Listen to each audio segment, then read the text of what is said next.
नापद डंडे। आ जाओ भैया जी। तो बताएंगे पहला क्या है, मापन किसी वस्तु के गुण को अंक प्रदान करने की प्रक्रिया है, ये आप जानते हो। ये पूछ रहे हैं परिभाषा किसकी है। तो देखो परिभाषा के लिए मैंने तुम्हारा 3 तारीख यानी कल का दिन निश्चित किया। मैं हर टॉपिक की मोस्ट इंपोर्टेंट परिभाषा कल खुद ही करा दूंगी।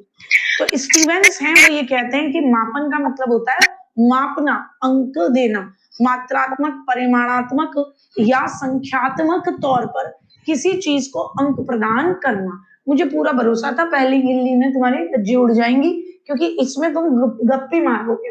तो किसी ने ए, किसी ने बी, किसी ने सी, गप्पी ही मारी है। ठीक है ना, चलो कोई दिक्कत नहीं है, याद रखना। मापन के बारे में स्टीवेंस कहते हैं। स्टीवेंस को तुम स्टीवेंस देखो ही मत, तुम याद कैसे करो, स्टीवेंस को देखो 7, और 7 क्या है, आंकड़ा। तो तुम कहो स्टीवेंस यानी 7, वो बंदा कहता है कि मापन का मतलब है किसी वस्तु को अंक देना। तो 7 भी तो अंक है, हो गया यार, काम ही खत्म, टेंशन ही नहीं। ऐसे ही ट्रिक से बैठा दूंगी सारी परिभाषा दिमाग, टेंशन ही नहीं। आकलन का प्राथमिक उद्देश्य क्या होता है, मैं तुम्हारा असेसमेंट करने के लिए क्वेश्चन लाती हूँ गुड्डा।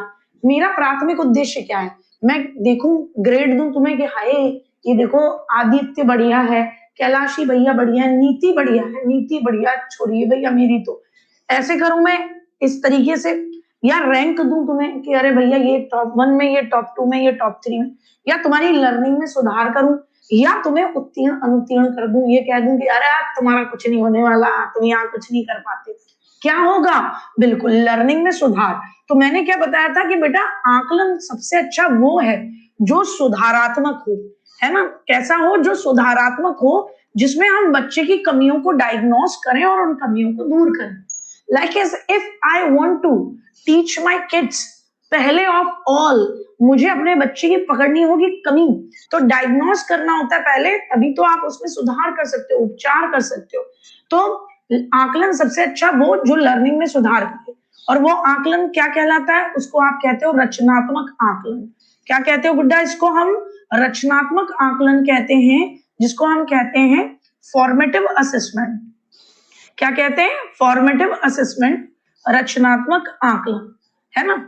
इसका मतलब हम बच्चे को डिबेट, क्विज, है ना, किसी भी तरीके का प्रोजेक्ट बनाना, इस तरीके के क्रिएटिव काम दे रहे हैं ताकि हम बच्चे की कमी को डायग्नोस कर पाए।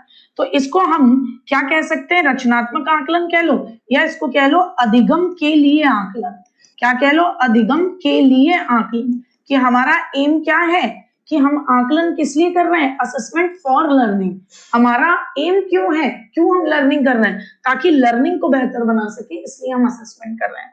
ठीक है ना, आ जाओ। मूल्यांकन का संबंध किससे होता है, इवैल्यूएशन का संबंध किससे है, केवल मात्रा, केवल गुण, मूल्य निर्धारण या अंक प्रदान करना। तो बता देना, देख लेना, ए भी लीक होगा पेपर, ई पेपर को आपके कोई लीक करा तो हम सरकार को छेद कर देंगे। ठीक, मान रहे हो बात को, हम सरकार में छेद कर देंगे। ठीक, क्योंकि 2021 का पेपर भी लीक हुआ था, बालक बच्चे पेपर दे रहे, मेरी एक स्टूडेंट कह रही दीदी पेपर आ गया। मैंने कहा बेटा कहाँ पेपर आ गया, पेपर तो तुम्हारा सवेरे तुम जाओगे। बोले दीदी ये पेपर आया है। तो मैंने कहा तू भरोसा मत करे। बोले दीदी ये पूरे व्हाट्सएप पे वायरल हो रहा है। मैंने कहा भरोसा मत करे, झूठ भी चला देते हैं। तो बोले दीदी फिर भी क्या करूं। मैंने कहा याद तो तेरे को है ही, सब पढ़े हुए तुम्हारे हैं, पढ़ जा इसको। बोले दीदी डिट्टो वही पेपर। ठीक है ना, तो अब के अगर ये हुआ तो फिर बैठ के पहले बाद में ही निपटेंगे, बाद में बाकी चीजों से, है ना। अब के अगर वो होता है ना, जैसे बोलते हैं अति, तो अगर अति हो ही रही है तो फिर निपटेंगे बाद में बाकी चीजों से, पहले अहले वतन ही संभालने जरा, है ना, बाकी फिर देख ही लेंगे। अब वही वाली बात है कि एक पीढ़ी की कुर्बानी तो जाती है, तो लाओ पहले लट्ठे ही खा लेंगे, चलो देखते हैं। तुम तो ऐसे बैक फ्रंट पे ही खेलोगे, तुम तो फ्रंट फुट पे खेलते ही नहीं हो, है ना। टीचर ही बेचारे खेलते हैं, कोचिंग वोचिंग बंद हो जाती है, माफिया अलग खेलवाते हैं, दो थोड़ी अलग खेलवाते हैं। आ जाओ, मूल्यांकन का मतलब होता है मूल्य आंकना। जैसे अंजना ओम कश्यप जी ने परसों पूरी मीडिया के सामने, है ना, पूरे देश के सामने, है ना, यूट्यूब के सारे टीचर्स का मूल्य आंक दिया था। हमारा मूल्य आंकन हमारे अंकों के हिसाब से हमारा मूल्य आंका गया कि हम क्या हैं, 2 कौड़ी के हैं। तो मूल्यांकन का मतलब होता है कि जो अंक मिलते हैं मापन के बाद, यानी कोई टेस्ट लिया जाए उसमें किसके कितने नंबर आए हैं, उसमें अंक जो मिले उनके बेसिस पर आपका मूल्य आंका जाए कि आप कैसे हैं, कि आप 2 कौड़ी के हैं या 4 कौड़ी के हैं या 5 कौड़ी के। इसके बाद तो आप कभी भूल ही नहीं पाओगे कि मूल्यांकन का मतलब क्या होता है, मूल्य निर्धारित करना। सतत मूल्यांकन का वास्तविक अर्थ क्या है? तो देखिए 2009 से, कब से बेटा जी, 2009 से सीसीई यानी सीसीई ये मूल्यांकन में हमने एक पैटर्न शुरू किया है, कंटिन्यूअस एंड कॉम्प्रिहेंसिव इवैल्यूएशन का।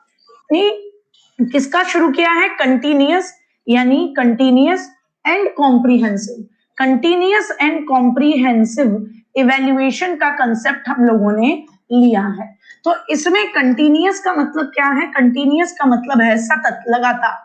सतत का मतलब हम, बच्चा क्लास में पढ़ रहा है तब भी हम उसका मूल्यांकन कर रहे हैं, है ना। जब वो खेल रहा है तब भी मूल्यांकन हो रहा है उसका, जब वो अपने दोस्तों के साथ प्रोजेक्ट बना रहा है तो भी उसके सहपाठी उसका मूल्यांकन कर रहे हैं। और कॉम्प्रिहेंशन का मतलब व्यापक, कि बच्चे की केवल पढ़ाई को मत आप मूल्यांकन करें, वो दिल से कैसा व्यक्ति है, वो फिजिकली कितना एक्टिव है, सब कुछ देखा जाए। तो सतत मूल्यांकन का मतलब क्या है? कि नियमित तौर पर आप क्या करें, बच्चे का आकलन करें। नियमित तौर पर आकलन कैसे होगा बेटा जी? कि क्लास में आपने डिबेट कराया किसी टॉपिक पर, आपने देखा बच्चे के विचार कैसे हैं, आपने बच्चे को कहा कि भैया तुम अपनी भाषा के तौर पर भाषण देकर अपने इस टॉपिक पर अपने विचारों को व्यक्त करो। आपने बच्चों से कहा कि बेटा जी आप एक काम करो, इस विशेष टॉपिक पर आपकी क्या सोच है, क्या राय है, इसको प्रोजेक्ट बना दो। यानी कुल मिलाकर प्रोजेक्ट बना दो, क्विज बना दो। क्लास के अंदर जितनी देर हम लोग पढ़ रहे हैं, हम नियमित तौर पर क्या कर रहे हैं, आकलन कर रहे हैं। व्यापक मूल्यांकन के अंतर्गत किन पक्षों का मूल्यांकन किया जाता है? जब हम बात करते हैं व्यापक यानी सीसीई में, हम जब बात करते हैं कॉम्प्रिहेंसिव, तो क्या हम बच्चे की नॉलेज की मानसिक कितना विकास हुआ है इसको चेक करते हैं, या सह संज्ञानात्मक, को कॉग्निटिव जिसको हम बोलते हैं को स्कोलास्टिक, या शैक्षिक और सह शैक्षिक दोनों का करते हैं। शैक्षिक का मतलब कि किस सब्जेक्ट में कितने नंबर आ रहे हैं, और सह शैक्षिक का मतलब कि बच्चा जो है वो स्टेज पे परफॉर्म कर पाता है या नहीं कर पाता, उसका कॉन्फिडेंस कैसा है बेटा जी, उसने किसी स्पोर्ट्स में पार्ट किया या नहीं किया, किसी गेम में स्पोर्ट्स में पार्टिसिपेट किया या नहीं किया, है ना। किसी भी टॉपिक पर उसने कभी किसी डिबेट में, है ना, किसी क्विज में पार्टिसिपेट किया या नहीं किया, कि केवल रट्टू होता है। तो हम शैक्षिक के साथ साथ सह शैक्षिक का मतलब रखते हैं कि भैया व्यापक तौर पर हम बच्चे का क्या करेंगे, मूल्यांकन करेंगे, तो पोस्टस्कोलास्टिक हम इसको रखते हैं। भारत में सीसीई को किस वर्ष अनिवार्य रूप से लागू किया गया था? सीसीई को किस वर्ष अनिवार्य रूप से भारत के अंदर लागू किया गया था? तो जस्ट अभी मैंने बताया कि सीसीई पैटर्न को एनसीएफ 2005 जब आया तो उसके बाद से कहा जाने लगा था कि भैया हमें प्रॉपर तरीके से इसको लेकर आना है। तो सीसीई को कब से लागू किया गया था? तो आप कहेंगे 2009 से 2016 तक चलता रहा। रचनात्मक आकलन जिसको हम फॉर्मेटिव असेसमेंट भी कहते हैं, और इसी को हम एक और नाम से जानते हैं अधिगम के लिए आकलन। क्योंकि हम आकलन क्यों कर रहे हैं? ये देखने के लिए कि भैया कहाँ कमी रह गई है, उसको हम बेहतर बना पाए, यानी लर्निंग को और बेहतर बना पाए। तो अधिगम के लिए आकलन, तो इसको हम बोलते हैं असेसमेंट फॉर लर्निंग। क्या बोलते हैं गुड्डा? असेसमेंट फॉर लर्निंग हम इसको बोलते हैं। अधिगम के लिए आकलन, रचनात्मक आकलन, जो कि ट्रेडिशनल समय से बिल्कुल अलग था। ट्रेडिशनल समय से बिल्कुल अलग था, यानी पुराना परंपरागत तरीका था पेन और पेपर। ये आकलन रचनात्मक क्रिएटिव है। तो आप क्या कराते हो इसमें? डिबेट कराते हो, आप बच्चे के क्विज कराते हो, आप बच्चे को कहते हो असाइनमेंट बनाकर लेकर आओ टॉपिक पर अपनी समझ से, आप बच्चे को प्रोजेक्ट बनवाते हो। तो ये आकलन आप कब करोगे? सेशन के खत्म होने पर नहीं साहब, सेशन के खत्म होने पर योगात्मक आकलन होता है। योगात्मक आकलन होता है जब बच्चे ने एडमिशन लिया तब, सत्र के शुरू में नहीं, पूरी शिक्षण प्रक्रिया के दौरान। पूरी शिक्षण प्रक्रिया के दौरान यानी हम पढ़ाने से पहले भी कर सकते हैं। तो मैं आपकी प्रीवियस नॉलेज चेक कर रही हूँ, एक मैंने कोई क्लास में एक स्पीच रख दी, या मैंने क्लास के अंदर एक डिस्कशन रख दिया, तो हर बच्चे ने अपनी प्रीवियस नॉलेज के अकॉर्डिंग उस टॉपिक के बारे में जो भी वो जानता है हर बच्चे ने बताया, तो पूरी क्लास इंगेज हो गई मेरी। तो पढ़ाने से पहले भी हो सकता है। फिर जब मैंने पढ़ाया तो मैंने पूछा कि भैया पढ़ाने के दौरान भी मैंने डिबेट्स कराने शुरू किए, मैंने क्विज कराए, मैंने रैपिड फायर राउंड कराए कि इसका क्या मतलब होता है, इसका क्या मतलब होता है, ठीक है ना। और पढ़ाने के बाद भी हो सकता है, तो ये कभी भी हो सकता है ना, इसका कोई निश्चित समय नहीं। तो क्या कहेंगे, कभी भी हो सकता है, इसका कोई निश्चित समय नहीं होता, इसका कोई क्या नहीं होता गुड्डा, निश्चित समय नहीं होता। कौन सा योगात्मक आकलन का उदाहरण है? योगात्मक आकलन यानी समेटिव असेसमेंट, जिसमें हम ये देखते हैं कि अधिगम कितना हुआ उसका हम आकलन करते हैं। अधिगम का आकलन कि अधिगम कितना हुआ, है ना, असेसमेंट ऑफ लर्निंग, अधिगम कितना हुआ हम उसका आकलन करते हैं। असेसमेंट ऑफ लर्निंग कि अधिगम कितना हुआ हम उसका आकलन करते हैं। असेसमेंट ऑफ लर्निंग वो कब होता है, सेशन के एंड में होता है, निश्चित समय है उसका, वो कब होगा, निश्चित समय पर। और वो निश्चित समय कब है कि जब सत्र के अंत में होता है, निश्चित समय पर होगा, रेगुलर बेसिस पे नहीं होगा। क्लास डिस्कशन, ओरल क्वेश्चन, ये सब तो फॉर्मेटिव असेसमेंट यानी रचनात्मक आकलन हो जाते हैं। निदानात्मक परीक्षण का मुख्य उद्देश्य क्या होता है? तो निदानात्मक परीक्षण यानी डायग्नोस्टिक टेस्ट, इसका मुख्य उद्देश्य क्या होता है? बिल्कुल समेटिव असेसमेंट यानी अधिगम का आकलन, असेसमेंट ऑफ लर्निंग हमेशा सेशन के एंड में होगी, कि बिल्कुल अंत में होगी कि लाओ देखें तुम्हें कितना सीखा, तुम्हें पास करें या तुम्हें फेल करें। ठीक है साहब, बिल्कुल सीटेट के लिए भी ले सकते हैं। निदानात्मक परीक्षण का मुख्य उद्देश्य क्या होता है? डायग्नोस्टिक टेस्ट का मुख्य उद्देश्य क्या होता है? तो डायग्नोस्टिक टेस्ट किस लिए है? बच्चों को ग्रेड देने के लिए नहीं, वो तो समेटिव असेसमेंट होता है, पास करने, फेल करने। इसका मुख्य उद्देश्य क्या? उपचार प्रदान करना। भैया पहले आप डायग्नोस करोगे, बाद में आप उपचार करोगे। पाठ्यक्रम को पूरा करना नहीं, कठिनाइयों के कारणों को जानना। निदान करने का मतलब है कि आप ये जानो कि बच्चे को दिक्कत कहाँ आ रही है, उसके बाद ही तो उपचार दोगे। अच्छा, निदान और उपचार, निदान और फिर उपचार देना, ये किस तरीके के आकलन का हिस्सा है? हर बच्चा मुझे बताए, निदान करके यानी पहले डायग्नोस करके, पहले कमी को पहचान करके फिर उसका उपचार करना, ये किस तरीके के आकलन का हिस्सा माना जाता है? हर बच्चा लिखकर जवाब देगा, जल्दी से बताएंगे किस तरीके का आकलन माना जाएगा, जिसमें टीचर पहले बच्चे की प्रॉब्लम को डायग्नोस कर रहा है, यानी वो ये कह रहा है हाय मैं अपने बच्चे को क्या प्रॉब्लम हो रही है, लाओ मैं पहले प्रॉब्लम जानूं, फिर मैं उसको प्रॉब्लम का सोल्यूशन दूंगी। बहुत बढ़िया देवमित्र, लव यू बेटा जी। अंजना और आगे और थे, वो ओम कश्यप वाली नहीं है। और आगे जो है क्या नाम है, लिटिल प्रयाग, बहुत बढ़िया। फॉर्मेटिव बहुत बढ़िया। रचनात्मक फॉर्मेटिव बहुत शानदार। तो निदान करके आप उपचार करोगे तो ये किसका हिस्सा होती है? ये रचनात्मक आकलन का हिस्सा है।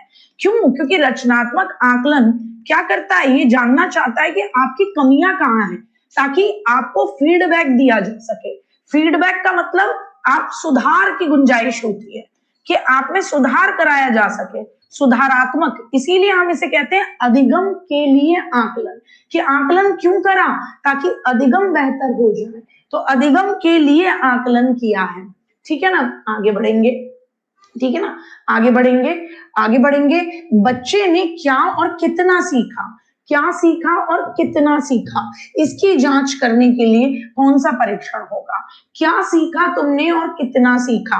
जैसे तुम यूपीटेट का पेपर दोगे तो क्या सीखा और कितना सीखा। 90 ला पा रहे हो, 120 ला पा रहे हो, 130 ला पा रहे हो, क्या सीखा और कितना सीखा। उसके लिए उपलब्धि परीक्षण, निदानात्मक परीक्षण, अभिक्षमता परीक्षण या बुद्धि परीक्षण, क्या कहेंगे उस परीक्षण को? क्या सीखा और कितना सीखा, क्या सीखा कितना सीखा, क्या कहेंगे? हाँ, असेसमेंट ऑफ लर्निंग, बहुत बढ़िया। अब बताओ मुझे यहाँ पे कौन सा तुम्हें असेसमेंट ऑफ लर्निंग लग रहा है? बहुत शानदार गुड्डा जी, असेसमेंट ऑफ लर्निंग यानी अधिगम का आकलन है, तो उपलब्धि परीक्षण है, क्या अचीव कर रहे हो? डायग्नोस्टिक तो हो ही नहीं सकता, तो उसमें तो कमी ढूंढने की बात होती है। हम तो कह रहे हैं हमें कोई मतलब नहीं, हम तो जानना चाहते क्या सीखा, कितना सीखा, अचीवमेंट कितना है तुम्हारा। एप्टीट्यूड भी नहीं है, एप्टीट्यूड महारत की बात करता है, एप्टीट्यूड यानी अभिक्षमता, यानी तुम्हारे अंदर कितनी योग्यता है। और बेटा योग्यता एक दिन में कभी नहीं बनती है, क्या आप मानते हो योग्यता एक दिन में बनती है? नहीं बनती। तो महारत हासिल करने के लिए बार बार आप अभ्यास करते हो, आपको कमियों को सुधारना होता है, तो वो तो बात ही खत्म हो जाती है। क्या सीखा, कितना सीखा, यानी अचीवमेंट टेस्ट, अचीवमेंट कितना रहा। मानकीकृत परीक्षणों की मुख्य विशेषता क्या है? मानकीकृत परीक्षण जो होते हैं, स्टैंडर्डाइज्ड टेस्ट होते हैं। मानकीकृत परीक्षण क्या होते हैं? जो सबके लिए सेम होते हैं, जिनके कुछ निश्चित नियम होते हैं, जिनको सबको मानना होता है, सबके लिए सेम, है ना। मानकीकृत परीक्षण सबके लिए सेम होते हैं। जैसे यूपी टेट का पेपर होगा, तो यूपी टेट का पेपर सबके लिए सेम है, ऐसा थोड़ी ना होगा कि आपको मिल जाएगा, अच्छा तुम गार्गी मैम के बच्चे हो, अरे रे रे, हाँ हाँ हाँ बहुत अच्छी मैडम है, लो जी तुम्हारे लिए हलवा प्रश्न, अच्छा तुम शीतल मैम वाले बच्चे हो, लो तुम्हारे लिए कठिन प्रश्न, अच्छा तो तुम अंकित भैया वाले हो, लो तुम्हें तो अंगोला के जंगलों में ही न डुला दिया जाए। तो ऐसा तो होगा नहीं बेटा, है ना। तुम सब क्या होंगे वहां पर, अभ्यर्थी के तौर पर सबके लिए सेम पेपर होंगे, तो सेम नियम होते हैं मानकीकृत परीक्षण में। तो मानकीकृत परीक्षणों की मुख्य विशेषता क्या होती है? इसमें व्यक्तिगत पक्षपात होता है? नहीं हो सकता भाई। लचीलापन होता है, लोकल नॉर्म्स होते हैं, उच्च विश्वसनीयता और वैधता। क्या आपको लगता है डी वाले ज्यादा हैं? डी वाले ज्यादा हैं, डी वाले बच्चे ज्यादा हैं, कुछ सी पर भी हैं, डी सी। एक एक जो था उसने ए बताया, रुको कौन है वो, 2 मिनट रुको, कौन है ए वाला बच्चा? ए वाला कौन था? ए वाला कौन था? अरे बेटा जी मान की गड्डी सही, बिल्कुल सही, क्योंकि इन परीक्षणों में उच्च विश्वसनीयता और वैधता होगी, यानी जब सबके लिए सेम है तो विश्वसनीयता कि भैया पेपर में कोई धांधली नहीं है, क्योंकि सबके लिए सेम पेपर है, तो किसी के साथ कोई पक्षपात नहीं है, और वैधता जिस चीज के लिए इस पेपर को बनाया गया होगा वो सबके लिए सेम होगा।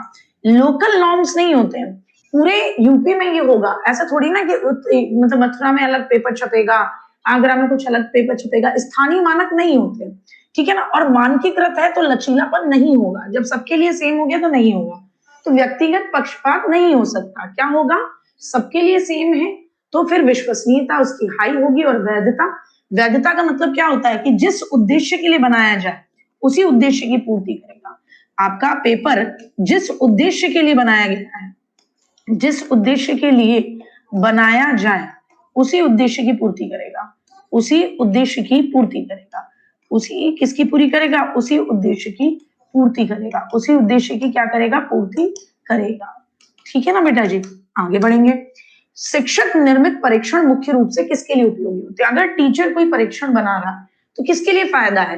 लोकल नीड्स, राष्ट्रीय स्टैंडर्ड, रिसर्च के लिए या बोर्ड परीक्षा के लिए? शिक्षक निर्मित पेपर, शिक्षक निर्मित पेपर, अब देखो रिसर्च का पेपर तो होगा नहीं कि टीचर कैसा पेपर बनाता है कि लाओ भाई साहब गार्गी मैम का पेपर देखा जाए, कि गार्गी मैम जो है कितना अच्छा पेपर बनाती है, लाइए इसका रिसर्च किया जाए, कि अरे रे अगली बार से इनसे ही पेपर बनवाएंगे, ऐसा तो होगा नहीं। बोर्ड परीक्षा के पेपर, एक बोर्ड परीक्षा का पैनल होता है बेटा, वो करता है। शिक्षक निर्मित पेपर यानी क्लास के अंदर, स्कूल के अंदर जो टीचर पेपर बनाता है वो स्थानीय आवश्यकता, यानी आपकी जो विद्यालय की आवश्यकताएं होती है उनके लिए होता है, सबका गलत है। अरे भैया टीचर निर्मित पेपर कोई रिसर्च के लिए थोड़ी ना होगा, मैं पेपर बनाऊंगी तो क्या रिसर्च करेंगे उस पर ऑक्सफोर्ड यूनिवर्सिटी के और कॉर्नेल यूनिवर्सिटी के लोग आके कि अरे क्या बात है गार्गी मैम क्या बढ़िया पेपर बनाई है आप, वाह वाह वाह वाह, ऐसा थोड़ी ना होगा। पेपर जो टीचर बनाता है वो लोकल आवश्यकताओं के अकॉर्डिंग बनाता है, विद्यालय की आवश्यकताओं के अकॉर्डिंग बनाता है, बच्चों की आवश्यकताओं के अकॉर्डिंग बनाता है, कि मेरे बच्चे कहां तक मैंने पढ़ा दिया है और मुझे ये चेक करना है कि कितना सीख गए। जैसे ये पेपर है आज का प्रैक्टिस है, ये मैंने बनाया, तो मैंने टॉपिक बताया कि मैं आज आकलन और मापन पे पूछूंगी, तो मैं ये देखना चाह रही हूँ कि भाई ये मैंने टॉपिक पढ़ाया, मेरे बच्चे कितना जान गए इसको, इस पर मैं टॉपिक वाइज एक टेस्ट लेकर आ रही हूँ। तो शिक्षक निर्मित पेपर लोकल नीड्स पर होता है, कि बच्चों को पहले टॉपिक वाइज करा दें, फिर एक बार कंबाइन करा दें और बच्चों के लिए बेनिफिट हो जाएगा। तो किसके लिए होगा? कोई रिसर्च थोड़ी ना करेगा मेरे पेपर पे भाई। बोर्ड के लिए बोर्ड का पैनल होता है, राष्ट्रीय स्तर के लिए क्यों होगा? वो भी राष्ट्रीय स्तर पे कोई पेपर बनता है तो उसके लिए भी एक पैनल होता है लोकल आवश्यकताओं के लिए, क्योंकि विद्यालय के टीचर की बात है। अगर किसी पेपर के परिणाम हर बार सेम आए तो क्या कहलाया जाएगा? वैध का मतलब तो जिस उद्देश्य के लिए बनाया गया उस उद्देश्य की पूर्ति। ऑब्जेक्टिविटी का मतलब कि उत्तर पे किसी के भी पूर्वाग्रह का कोई प्रभाव नहीं, क्योंकि फिक्स्ड उत्तर है तो सबका सही का सही और गलत का गलत जाएगा। हर बार परिणाम सेम आए तो हम कहेंगे पेपर रिलायबल है, विश्वसनीय है, कोई चीटिंग नहीं हुई है। बहुत बढ़िया। जब कोई परीक्षण उसी गुण को मापे जिसके लिए उसे बनाया गया है तो क्या कहते हैं? अगर मैंने पेपर बनाया कि मैं मापन, आकलन और मूल्यांकन इस टॉपिक को चेक करूंगी और मेरे सारे क्वेश्चन उन्हीं टॉपिक्स को चेक कर रहे हो, तो इसका मतलब मेरा आज का टेस्ट क्या होगा? वैध माना जाएगा, वैलिड माना जाएगा, कि इस क्लास को लेने के बाद बच्चा समझ जाएगा मापन, मूल्यांकन, आकलन से कैसे प्रश्न आते हैं और दीदी ने सारे प्रश्न शामिल कर लिए। तो ये क्लास को, इस पीडीएफ को, इस पूरी प्रैक्टिस सेशन को वैध माना जाएगा, क्योंकि ये जिस उद्देश्य की पूर्ति के लिए बनाया गया था उसी उद्देश्य की पूर्ति करता है। विश्वसनीयता का मतलब कि परिणाम हर बार सेम आए। परिणाम क्या आए? हर बार सेम आए। जितनी बार आप पेपर लो हर बार परिणाम सेम आए। वस्तुनिष्ठता का मतलब है कि फिक्स्ड उत्तर है तो किसी के पूर्वाग्रह का प्रभाव नहीं। फिक्स्ड उत्तर तो पूर्वाग्रह, यानी किसी के भी पूर्वाग्रह, मेरे पूर्वाग्रह या आपके का प्रभाव नहीं होगा, यानी हमारी व्यक्तिगत सोच का प्रभाव नहीं होगा। परीक्षक की व्यक्तिगत पसंद नापसंद का प्रभाव नहीं पड़ेगा। मेरी व्यक्तिगत पसंद और नापसंद का कोई प्रभाव नहीं पड़ेगा कि हाय मैं तो ये चाहती थी कि मैं 5 नंबर उसको देती जो इतना लिखता, और उसमें जो लिखता है ना कि भैया उसमें लिखता कि मेलोडी इतनी चॉकलेटी क्यों है, तो मैं उसको नंबर देती। मैं उसको तभी नंबर देने के मन में थी। ठीक, तो कुल मिलाकर व्यक्तिगत पसंद या नापसंद का कोई प्रभाव ना पड़े। या किसी ने लिख दिया है गलती से कि मेलोडी इतनी चॉकलेटी क्यों है, तो सामने वाले टीचर को बिल्कुल नापसंद हो तो वो नंबर ही काट देगी, अच्छा तुमने मेलोडी इतनी चॉकलेटी क्यों लिखा। तो उसके पूर्वाग्रह, उसकी सोच का प्रभाव ही ना पड़े। तो ऐसे कौन से क्वेश्चन होंगे? तो बताइए, निबंधात्मक में तो आप लॉन्ग आंसर लिखोगे, आपकी खुद की सोच आएगी। लघु उत्तरीय शॉर्ट आंसर्स में भी आपके आएंगे वेरी शॉर्ट या ऑब्जेक्टिव। ऑब्जेक्टिव टाइप में फिक्स्ड उत्तर होगा। आपको एमसीक्यू टाइप में या सही या गलत या दिए हुए ऑप्शन में से किसी को टिक करना होगा। तो फिक्स्ड उत्तर होता है तो उस पर किसी के पूर्वाग्रह का असर नहीं पड़ता, तो पसंद नापसंद का असर नहीं पड़ेगा बेटा जी, ठीक है ना। आंसर, किस परीक्षण में बच्चे के प्रदर्शन की तुलना समूह के दूसरे बच्चों से की जाती है? यानी मैं आपकी तुलना बाकी बच्चों से करूं कि देखो उसने उत्तर दिया सही से और तुम देखो तुम इतने भी उत्तर नहीं दे पाए, उसको देखो उसने कितने उत्तर दे दिए। तो किस परीक्षण में बच्चे के प्रदर्शन की तुलना समूह के बाकी बच्चों से की जाती है? बच्चे के प्रदर्शन की तुलना समूह के बाकी बच्चों से। तो देखो भैया जी, याद रखना ये एप्टीट्यूड तो होगा नहीं और तुलना है तो निदानात्मक होगा नहीं। मैं याद कर लेना, आज ही क्लास में 2 मिनट में करा दूंगी। मेरे साथ बोलो, मानक का मतलब है मानव। क्या बोलोगे? मानक का मतलब, कोड याद करो, कोड याद करो। मानक का मतलब क्या है? मानक यानी नॉर्म। मानक का मतलब क्या है? मानव। मानक का मतलब क्या है? मानव। और बेटा आजकल का मानव क्या करता है? तुलना करता है। बड़ा घटिया हो गया है आजकल का मानव। आजकल का मानव क्या करता है? तुलना करता है कि तुम कितने कौड़ी के और कितनी कौड़ी के नहीं हो, तो वो तुलना करता है। तो ऐसा परीक्षण जो कि बच्चों के बीच में क्या करवा दे? बच्चों के बीच में तुलना करा दे, तो उसको कहते हैं मानक संदर्भित आकलन। सबसे गंदा। तो कैसे याद रखोगे? जब भी देखो मानक तो समझो ये है मानव, और आज का मानव खुद से दूसरों की तुलना करके ही मर मिटा। तो मानक संदर्भित परीक्षण सबसे गंदा। बोलो याद हुआ या नहीं? बेटा पैर टूट गया है मेरा, ठीक है, बोलो याद हुआ या नहीं? याद है सीटेट के टाइम से, लव यू। आगे बढ़ो। अब आता है निकष संदर्भित, बोले तो क्राइटेरिया। तो जैसे यूपी टेट के एग्जाम में मैंने तुम्हारा क्राइटेरिया बनाया, यूपी टेट का एग्जाम, और क्राइटेरिया क्या है कि 90 नंबर वाला पास, 90 वाला पास। तो ये क्राइटेरिया है, निकष है।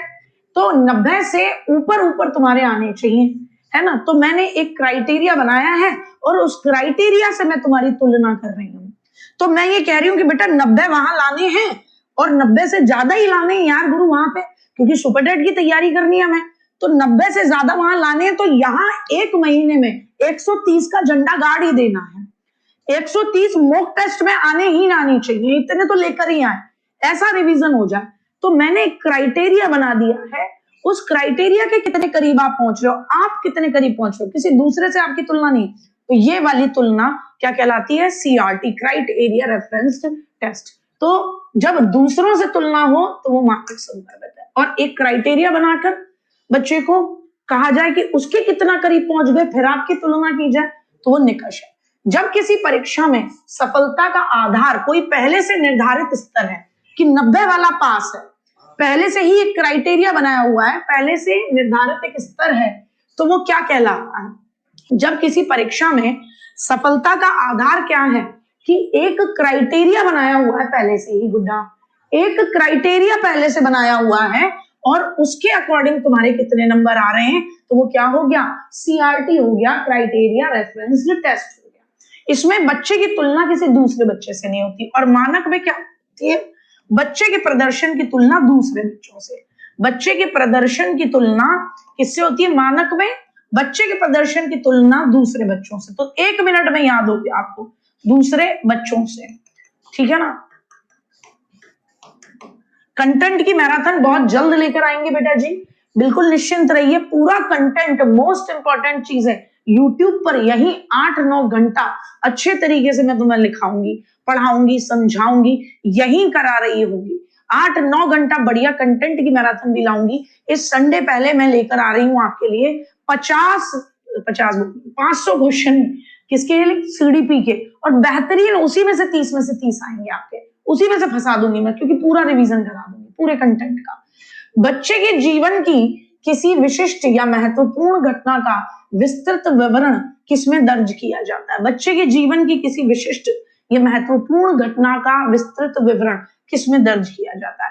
कोई महत्वपूर्ण घटना घटी है बच्चे के जीवन की, तो वो जांच सूची में तो नहीं होगी। जांच सूची में तो हम ये देखते हैं होमवर्क किया या नहीं किया, होमवर्क यस या नो, तो ये तो होगा नहीं। आप बताइए, जीवन की किसी विशिष्ट या महत्वपूर्ण घटना का वर्णन, जीवन की कोई विशिष्ट या महत्वपूर्ण घटना है तो सोच, नहीं नहीं नहीं, पोर्टफोलियो क्या बच्चे के जीवन की घटना होती है, नहीं। पोर्टफोलियो में स्कूल में बच्चे ने जो काम किए हैं, उपलब्धियां हासिल की हैं, उनको रखा जाता है। पोर्टफोलियो कोई बच्चे की विशिष्ट घटना नहीं होती बेटा, समझो, मैंने आपको बताया है। पोर्टफोलियो वो नहीं होता यार, तुम गलत करते हो। पोर्टफोलियो बच्चे के जीवन की नहीं, विद्यालय में जो बच्चे ने विशेष काम किए होते हैं, विद्यालय में किए गए विशेष काम, उनका एक फोल्डर बना लेता है बच्चा, जिसमें फोटो वोटो लगा लेता है। विद्यालय में किए गए, है ना, विशेष कार्य का फोल्डर होता है, उसको पोर्टफोलियो कहते हो। विशेष कार्यों का फोल्डर, उसको कहते हैं बेटा जी पोर्टफोलियो। तो गलती नहीं करनी है बेटू। आपके जीवन की, यस, आपके जीवन की कोई घटना, कोई व्यवहार जिसका मैंने विस्तृत विवरण किया, एनेक्डोटल रिकॉर्ड। तो मैंने आपको क्या बताया था, मैंने आपको एक चीज बताई थी ना, कि जैसे है ना, एक बच्ची है, क्या नाम है, संजीव नाम का बच्चा है, और बेबी एक गुड़िया है। तो बेबी क्या थी, बेबी ने देखा कि संजीव उसके जैसा टिफिन लेके आया, तो बेबी को लगा भाई मेरा टिफिन खा रहा है, तो बेबी ने देहरपटे संजीव नीचे गिरा डाला। संजीव ने कहा यार मैं अपना खाना खाने पे मुझे रोका जा रहा है। संजीव ने बेबी की चुटिया पकड़ के बेबी घुमा डाली है। तो ये जो वाकया हुआ है, मैंने इसको, है ना, शॉर्ट में लिखा कि क्या घटना थी, कब घटी, और बिल्कुल विस्तृत विवरण करते हुए सत्य घटना का विवरण लिखा व्यवहार का। तो उसको क्या कहते हैं गुड्डा, उसको कहते हैं एनेक्डोटल रिकॉर्ड। संचयी अभिलेख जो होता है वो किसी विशिष्ट या महत्वपूर्ण घटना का नहीं होता। संचयी अभिलेख का मतलब कि आपने संज्ञानात्मक विद्यालय में कितना क्या प्राप्ति की, है ना, और बाकी फील्ड भी, सह शैक्षिक क्षेत्रों में, कोई स्पोर्ट्स में या किसी डांस में आपने क्या हासिल किया, तो सह शैक्षिक क्षेत्र में भी आपने क्या हासिल किया, है ना, सब सह शैक्षिक क्षेत्रों की उपलब्धि सबको लिखा जाता है। क्षेत्रों की उपलब्धि का संकलन वो होता है, ठीक है ना, कोई विशेष घटना नहीं होती है।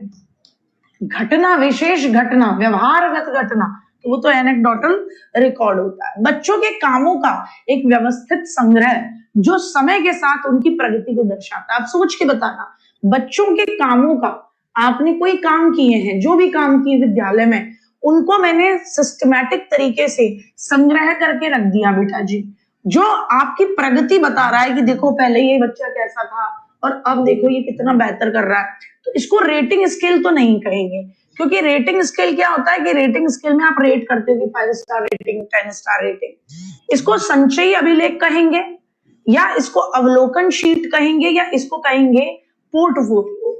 बच्चों के कामों का एक व्यवस्थित संग्रह जो उसके काम की क्या दिखाता है बेटा जी, जो उसके काम की उसकी उसकी समय के साथ साथ उसकी प्रगति को बताता है। समय के साथ साथ बहुत शानदार, क्या कहेंगे, पोर्टफोलियो कहेंगे। क्या कहेंगे, पोर्टफोलियो, कि समय के साथ साथ उसकी प्रगति कितनी हुई है। ठीक अगेन मैं कह रही हूं, जब भी क्यूमुलेटिव रिकॉर्ड मैंने आपको बताया है, संचयी अभिलेख जब भी मैंने आपको कहा है, मैंने आपको ये बताया है कि क्यूमुलेटिव रिकॉर्ड का मतलब बच्चे के विशेष तौर पे लिखा आता है कि शैक्षिक, सह शैक्षिक, हर तरीके के काम जो किए हैं बच्चे ने, उनका एक व्यवस्थित रिकॉर्ड रखना, उसको कहते हैं, रिपोर्ट कार्ड को कहते हो आप क्यूमुलेटिव रिकॉर्ड। आजकल के बच्चों के रिपोर्ट कार्ड देखें, उसमें केवल नंबर नहीं होते हैं, उसमें उन्होंने किस किस उसमें स्पोर्ट्स में पार्टिसिपेट किया, क्या उनकी पोजीशन रही, अटेंडेंस कितनी थी, ब्लड ग्रुप क्या है, हेल्थ कितनी है, हाइट कितनी है, वेट कितना है, सब लिखा रहता है। तो ये हो गया क्यूमुलेटिव रिकॉर्ड, उसको कहते हैं कलेक्टिव रिकॉर्ड। लेकिन बच्चों के कामों का एक व्यवस्थित संग्रह जो उसके समय के साथ साथ उसकी प्रगति कितनी हुई है उसको शो करता है, तो पोर्टफोलियो है। किसी बच्चे के व्यवहार या प्रदर्शन की तीव्रता का स्तर मापने के लिए आप किसको इस्तेमाल करोगे?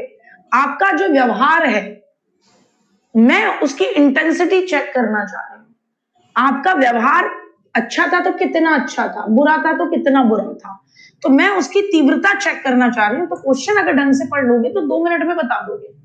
आपका व्यवहार अगर अच्छा था तो कितना अच्छा था, बुरा था तो कितना बुरा था।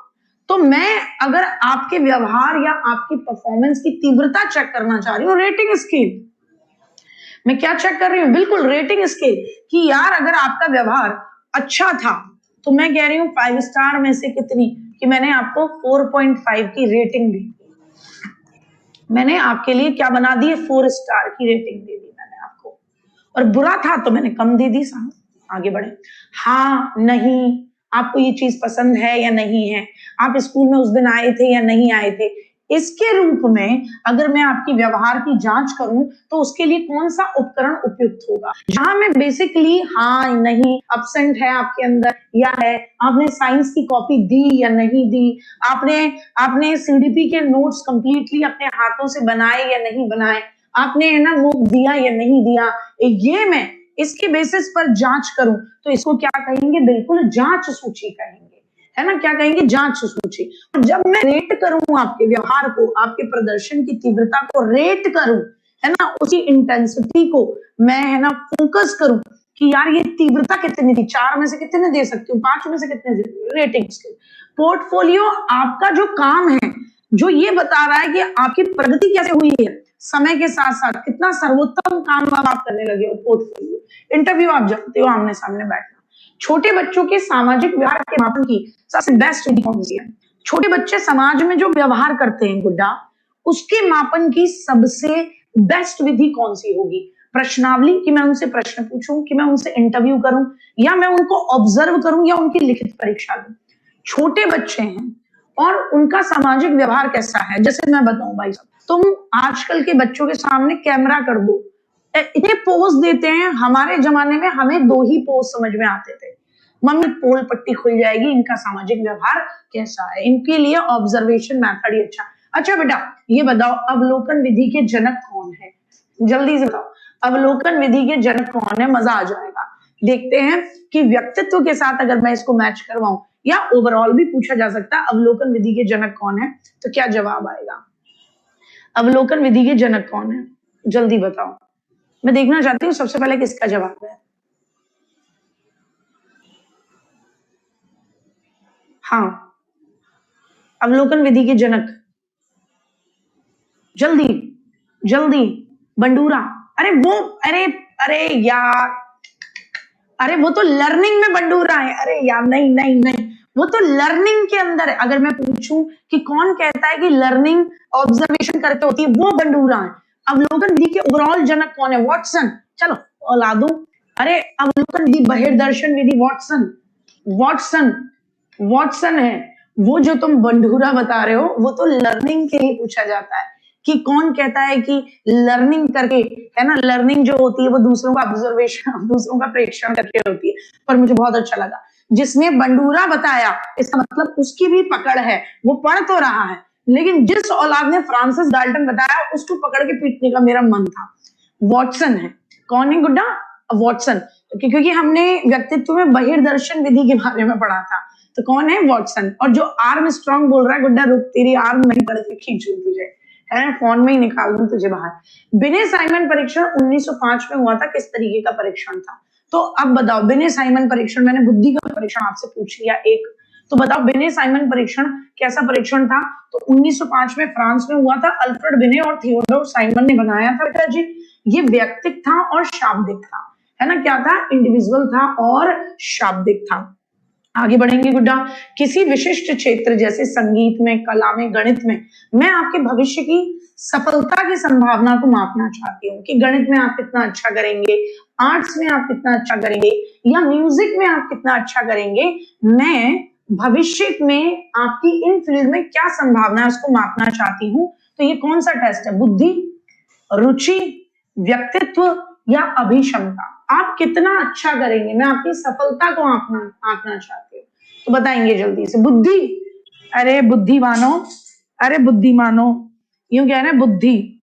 बुद्धिमान औलादों, देखो कि तुम कितनी, तुम्हारी सफलता का चांस रहेगा, ये मैं चेक करना चाह रही हूँ। तो क्या रहेगा? बिल्कुल अभिक्षमता। क्या क्षमता है तुम्हारी कि तुम कहां तक जाओगे? स्ट्रॉन्ग का वोकेशन, इंटरेस्ट, ब्लैंक किसका उदाहरण है? तो आपको याद होगा, आपको याद होगा कि मैंने आपको एक परीक्षा भी, किसका है? रुचि का टेस्ट है कि आपका रुचि किस में है। आ जाइए। सीसी के अंतर्गत A+ ग्रेड कितने प्रतिशत अंकों के लिए प्रदान किया जाता है? तो CC continuous and comprehensive evaluation के अंतर्गत A+ ग्रेड जो है वो A+ है, तो इससे ऊपर कुछ नहीं है। 91 से 100 के बीच दिया जाता है। किसमें? 91 से 100, 95 से 100 नहीं है भैया। क्या है? 91 से 100 है, ठीक है ना? क्या है? 91 से 100 A1 में माना जाता है। किसमें रखा जाता है? A1 में रखा जाता है। 91 से 100 के बीच में जो भी होगा वो सब किसमें रखा जाएगा? A1 में रखा जाएगा। किसमें रखा जाएगा? A1 में रखा जाएगा। एनसीएफ 2005 में किस तरीके के परीक्षा सुधार पर बल दिया गया है?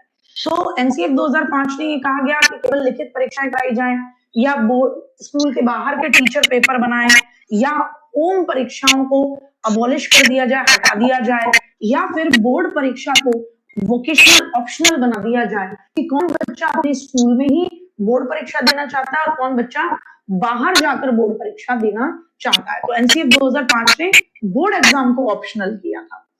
लर्निंग आउटकम्स का वास्तविक अर्थ क्या होता है? ये बहुत प्यारा प्रश्न है, लगाइए दिमाग, बताइए। लर्निंग आउटकम्स का मतलब क्या है? कि आपके टीचिंग का लेवल क्या है, या बच्चे के व्यवहार में कितना परिवर्तन आया, या कितने नंबर आए, या सिलेबस कितना खत्म हुआ। तो लर्निंग आउटकम्स का मतलब क्या है? तो देखो, टीचर जब पढ़ाता है तो लर्निंग के उद्देश्य, लर्निंग ऑब्जेक्टिव्स तय करता है टीचर। कौन तय करता है बेटा जी? टीचर तय करता है। लर्निंग ऑब्जेक्टिव्स यानी अधिगम उद्देश्य तय करता है। कौन करता है बेटा? जल्दी से बताएंगे, कौन करता है? आप कहेंगे अधिगम उद्देश्य। कौन तय करता है? तो आप कहोगे टीचर तय करता है। कौन तय करता है? टीचर तय करता है। टीचर तय करता है कि अधिगम उद्देश्य क्या होंगे, लर्निंग ऑब्जेक्टिव्स क्या है, कि हम किसी को क्यों पढ़ा रहे हैं। तो लर्निंग उद्देश्य क्या है, लर्निंग ऑब्जेक्टिव्स क्या है, ये कौन तय करता है? तो आप कहोगे टीचर तय करता है कि मुझे इस चैप्टर में क्या पढ़ाना है। फिर वो बेचारा पढ़ाता है, अब अंत में बेटा जी वो ये देखता है बच्चे के व्यवहार में कितना परिवर्तन हुआ, बच्चा कितना सीखा। तो बच्चा कितना सीखा, ये क्या है, लर्निंग आउटकम्स। कि लर्निंग आउटकम्स, बच्चा कितना सीखा, है ना, कितना व्यवहार में परिवर्तन आया, कितना व्यवहार में परिवर्तन आया, किसके, टीचर के नहीं, बच्चे के व्यवहार में कितना परिवर्तन आया। जब वो बच्चा पहले उस चीज को नहीं जानता था, अब जानता है, तो कितना परिवर्तन आया, ये लर्निंग आउटकम्स होगा। इफेक्टिव टीचिंग के लिए आकलन में फीडबैक होना चाहिए। अब देखो फीडबैक तो मिलना चाहिए, मैंने आपका आकलन किया, मेरे को आपको फीडबैक देना चाहिए। अब ये आकलन कैसा होना चाहिए, फीडबैक कि डिलेड बहुत दिन बाद में जाके मैं आपको बताऊं कि यार तुमने ये गलती की, वो गलती की, ऐसे किया, वैसे किया, नेगेटिव। भाई साहब मैं तुम पे रोटी पानी लेके, क्या बोलते बेटा, दाल रोटी लेके चढ़ पड़ूंगी, अरे तुमसे कुछ ना होना, और तुम तो ये बर्बाद हो, ये हो, वो हो, तुमने मेरा जीवन बर्बाद कर दिया, नालायक औलादे, ये वाला मामला। या टाइमली होना चाहिए, उसी समय पर होना चाहिए। और क्या होना चाहिए बेटा जी, विशिष्ट होना चाहिए। क्या होना चाहिए, विशिष्ट। विशिष्ट मतलब मुझे फीडबैक में तुम्हारे प्लस पॉइंट और तुम्हारे negative points hand to hand उसी समय बताने चाहिए, तभी तो तुम्हें, क्योंकि तुमने उस काम को अभी अभी किया, तो मैंने तुरंत के तुरंत तुम्हें बताया, तुमने तुरंत के तुरंत उसे ठीक किया, तो हैंड टू हैंड तुम उस पे क्या कर लोगे, हैंड टू हैंड तुम उसको बहुत प्रॉपर तरीके से क्या कर लोगे, सही कर लोगे। ठीक है ना, अंक आधारित होना चाहिए, नहीं अंक आधारित नहीं होना चाहिए। लर्निंग के लिए आकलन किस तरीके का आकलन है, देखो आ गया। अब देखो सिंपली, सीधे सीधे, है ना, जिस चीज को 2-3 बार अगर मैं तुम्हें समझा रही हूँ तो इसका मतलब उस तरीके से पूछा जाता है। तो लर्निंग के लिए आकलन मतलब मैं आपका आकलन इसलिए कर रही हूँ ताकि आपकी लर्निंग बेहतर हो सके। तो लर्निंग के लिए आकलन किस तरीके का आकलन है, लर्निंग के लिए आकलन फॉर्मेटिव आकलन है, योगात्मक है, लर्निंग के लिए आकलन नैदानिक है, या मानक। मानक में तो हम तुलना करते हैं बच्चों की, ये तो तुलना होती है। योगात्मक फिक्स्ड समय पर होता है, क्या होता है बेटा जी, फिक्स्ड समय पर, फिक्स्ड समय पर, समय पर।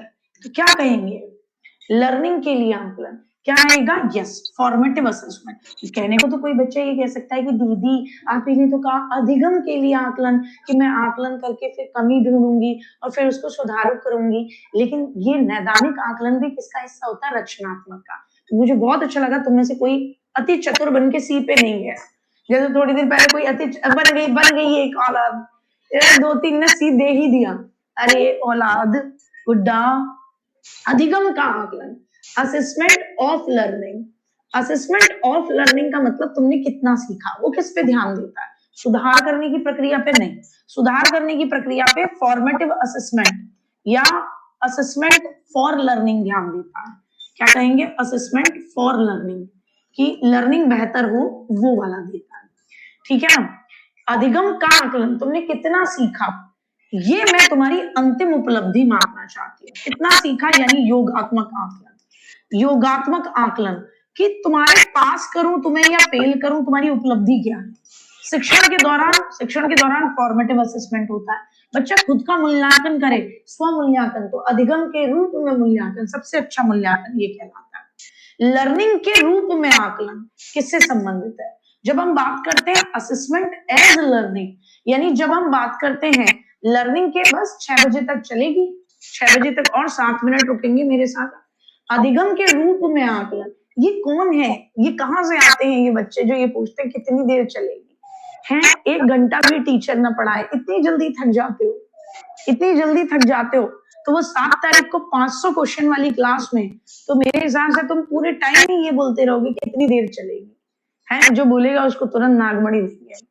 ठीक है ना, हमारे मम्मी पापा में बहुत लड़ाई होती है, अपने आप को प्रूव करने की कोशिश कीजिए कि जॉब लगा सके, जॉब लगा लोगे तो दोनों को समझा पाओगे, क्योंकि तब घर वाले महसूस करेंगे तुम बड़े हो गए, है ना, और तुम्हारी जॉब लग जाएगी तो तुम माहौल बदल पाओगे, और कुछ नहीं है तो तुम दोनों को थोड़ा सा सेपरेट रख पाओगे कि चलो मम्मी तुम चलो जॉब पे, ठीक है ना, अभी कुछ मत करो, पढ़ाई करो, जॉब करो, वो मम्मी पापा है, उनसे पंगा नहीं लेना है। ठीक है ना, आ जाओ। अधिगम के रूप में आकलन यानी क्या आकलन रहेगा, अधिगम के रूप में आकलन यानी सेल्फ असेसमेंट। क्या रहता है, सेल्फ असेसमेंट, कि व्यक्ति खुद से अपने क्या करता है, अपने खुद से वो तय करता है कि मुझे आज क्या करना है, कितना पढ़ना है, और उसके अकॉर्डिंग उसने कितना किया, खुद का समीक्षा करता है, उसमें प्रतिबिंबन करता है, रिफ्लेक्टिव थिंकिंग करता है, उसमें सुधार करता है, दोबारा योजना बनाता है। मेटाकॉग्निशन सबसे अच्छा। आजा निम्नलिखित में से कौन सा मात्रात्मक मापन का उदाहरण है? कहाँ मात्रात्मक मापन हो रहा है, मतलब नंबर मिल रहे हैं। बच्चों की ईमानदारी को तुम नंबर दे सकते हो, बच्चों के सहयोग को नंबर दे सकते हो, या बच्चों की लंबाई को नंबर दे सकते हो, या बच्चों की रुचि को नंबर दे सकते हो। हाँ गुड्डा जी, आप मात्रात्मक मूल्यांकन कर सकते हैं। क्लास अगर अच्छी लगती है तो लाइक करना ना भूलें, शेयर करना ना भूलें, चैनल पर पहली बार आए हैं तो सब्सक्राइब करना ना भूलें। ठीक है, आगे आ जाए तो बताएंगे। हाँ, बच्चे की लंबाई मात्रात्मक है क्योंकि वो डिजिट में आएगी, संख्याओं में आएगी। गुणात्मक मूल्यांकन के अंतर्गत किसका मापन किया जाएगा? गुणात्मक यानी क्वालिटेटिव, क्वालिटी की बात हो रही है ना। भार, अरे भार मात्रात्मक हो गया, भार क्या हो गया? मात्रात्मक। आपके मूल्य और आपकी एप्टीट्यूड, आपको चीजों में किस चीज के प्रति पॉजिटिव एटीट्यूड, किस चीज के प्रति नेगेटिव, आपकी वैल्यूज, ये क्वालिटी है। आयु, ये भी मात्रात्मक है कि कितने साल के आप हो गए। परीक्षा में अंक, ये भी मात्रात्मक है बेटा जी, ये भी क्या कहेंगे? ये भी आप कहेंगे ये भी मात्रात्मक है। आगे बढ़ेंगे।